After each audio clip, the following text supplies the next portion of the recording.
प्यारे बच्चों, आज हम एडवर्ड जेनर के बारे में जानेंगे।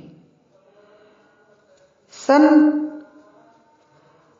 17 मई सन 1749 को इनका जन्म हुआ और 26 जनवरी 1823 को इनकी मृत्यु हो गई। जेनर को चेचक जैसे भयावह रोग से मानवता को मुक्ति दिलाने का श्रेय प्राप्त है।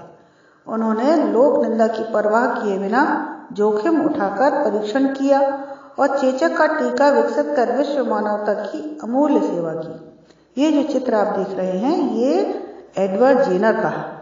इनका जन्म हॉलैंड में, इंग्लैंड में बर्कले में हुआ था।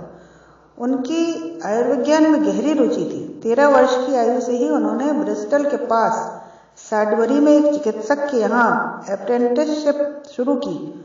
कुछ साल बाद वे लंदन के जाने माने सर्जन जॉन हंटर के पास चले गए।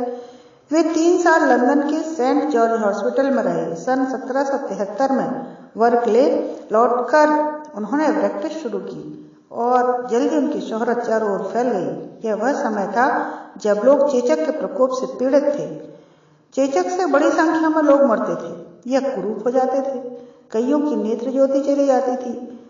1766 में जब वे अध्ययनरत थे, एक रोज एक ग्वालिन उनके पास आई।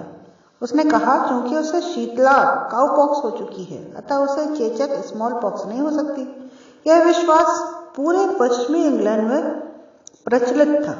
लोग जानते थे कि शीतला का प्रभाव गाय के थनों पर पड़ता है। जो भी व्यक्ति पीड़ित गाय को धोता है, उसे बीमारी और नन्ही नन्ही फुंसियां व घाव तो होते हैं, मगर विशेष पीड़ा या क्षति नहीं होती।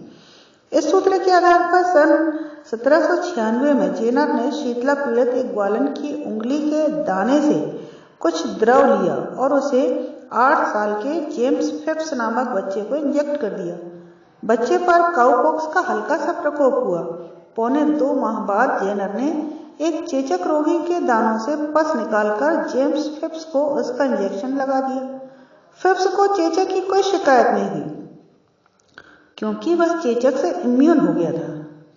ग्वालिन के कथन की पुष्टि हुई और जेनर को लोगों को चेचक से बचाने का नुस्खा मिल गया।